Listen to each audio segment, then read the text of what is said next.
imagine this scene. It's 11 p.m., you're lying in bed, phone in hand, scrolling. Suddenly you see a post that says, if you're not waking up at 5 a.m. to journal, work out, meditate, and build a business, are you even trying?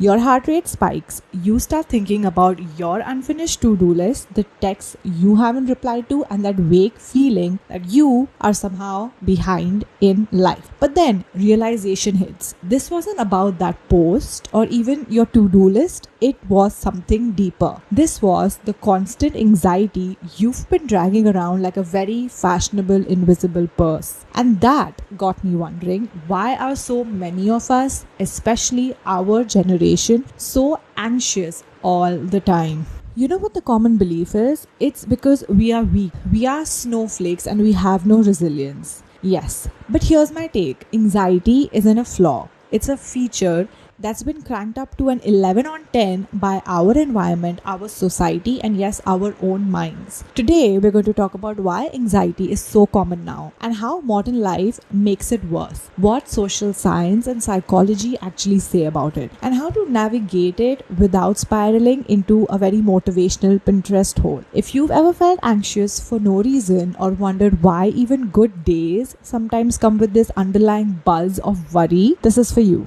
So you're listening to Socially Scientific-ish, where life meets research, and I turn all those why am I like this questions and moments into something you can actually understand. I'm Ish, your friendly guide, so let's dive in. Okay, confession time.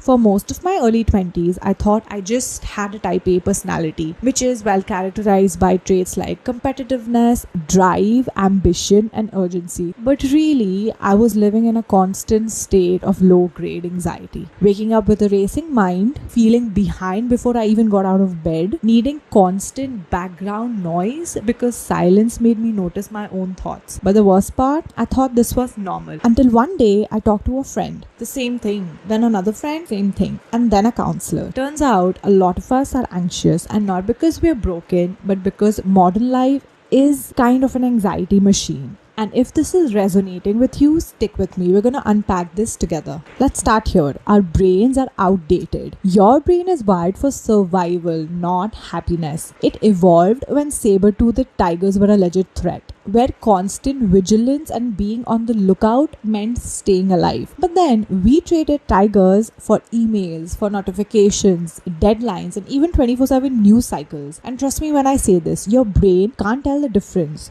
So that always on mode, it's your ancient survival brain reacting to modern triggers. Now let's take a neuroscience angle here. The amygdala, which is your brain's alarm system, responds to perceived threats, whether physical or digital. Studies show that chronic digital stimulation keeps this system activated, contributing to persistent anxiety. For example, you know how sometimes one Teams notification feels like a threat or an attack, even though it's just your manager asking for a document? And remember, when you only had to compare yourself to like 10 people in your neighborhood, now it's the entire internet, which brings in self-discrepancy theory, which says that anxiety happens when there's a gap between how we see ourselves and how we think we should be, which is our real self versus our ideal self. But then, when we're constantly bombarded by idealized versions of life, that gap widens. We feel inadequate and anxious.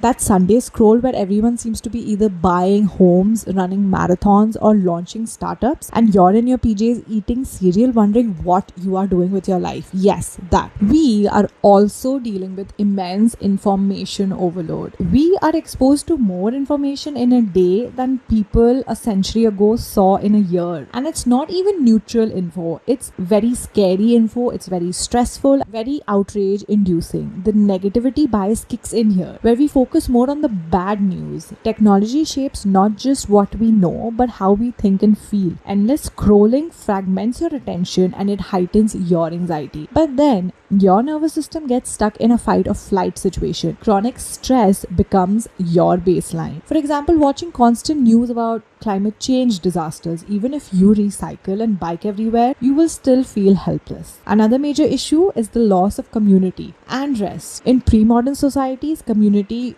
was built in. rest was not an option. Now we have hyper individualism, hustle culture, loneliness epidemics. And the social capital theory shows that strong networks reduce anxiety. But we have also lost those buffers. And rest, it's seen as lazy. So now we can't even recharge. But then without community and rest, anxiety will thrive. You know how working from home can feel convenient but also isolating because you miss those small in-person interactions that actually ground and protect your nervous system. Finally, our minds can become helpless and cause distortions in our own thinking. Let me bring in the learned helplessness theory. When repeated stress makes you feel powerless to change your situation even when you can see the opportunities that exist, we feed our anxiety loops without even realizing it. But then, what you need to grip here is that awareness equals power, and that equals control over your anxiety. Once you name the pattern, you can start rewiring it. And hey, if you're ever overthinking, I wish I could just talk to someone about this stuff. No awkward calls, no meetings, not sitting on a sofa, just a bit of texting. Well, you can. I do private one-on-one chat guidance, text-based, no obligation, no stress. It's kind of like this podcast, but on your fingertips. Fill up the form in the description if you are interested. So yeah, here's the thing. Anxiety isn't just some abstract word floating around out there. It's that 2 a.m. brain spiral.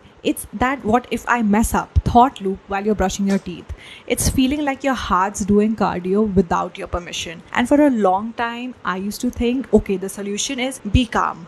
But then I started learning that anxiety isn't something you switch off. It's something you can work with and you can learn to work with. It's like, okay, the waves are coming, but can you surf instead of getting knocked over and drowning? So, how does anxiety look like? How does it even come up in our lives and what can we do about it? First, it's important to understand the body part of it, the physical bit. Anxiety isn't just thoughts, it's very physical. Your heart races, your muscles tense up, your breathing changes. Why? Because your nervous system thinks you're in danger. But then that's where simple physical tools come in, like breathing. I know everyone says that, but here's why. Deep breathing actually signals to your nervous system that the threat is over. It's not woo-woo, it's biology. Take micro breaks. Research shows these micro breaks help reset your nervous system. Second, noticing thought loops. Our brains love going into worst case scenarios. It's called catastrophizing. Social science research shows that anxious people often magnify the bad and minimize the good.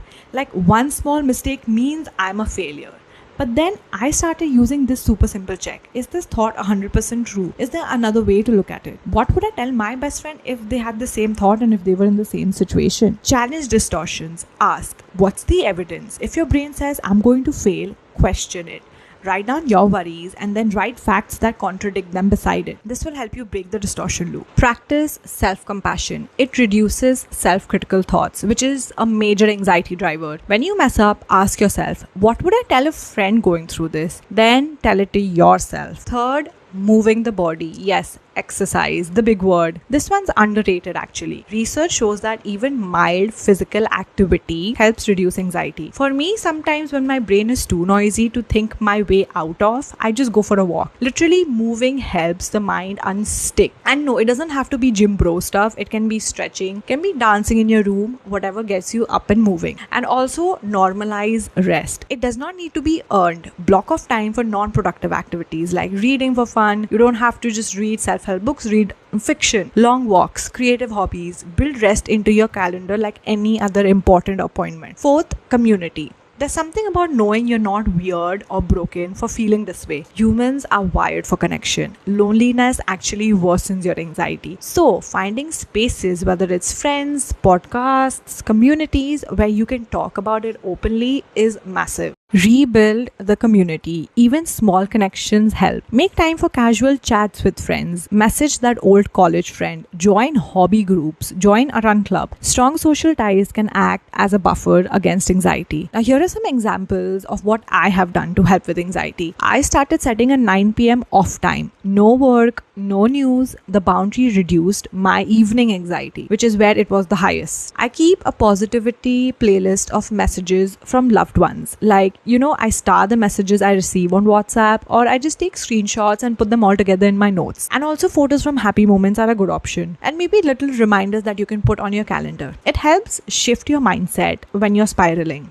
I also say no to toxic productive accounts on social media because rest is also productive. And I now follow more accounts that promote balance and community and actually realistic living. Some days I don't wake up and start working instantly, but just sit and watch anime for an hour and do my work in the afternoon, and I never ever feel guilty about it. When anxious, I ask, is this a thought or a fact? Often it's just a thought. This simple question can be powerful. So here's the big takeaway. You're not broken.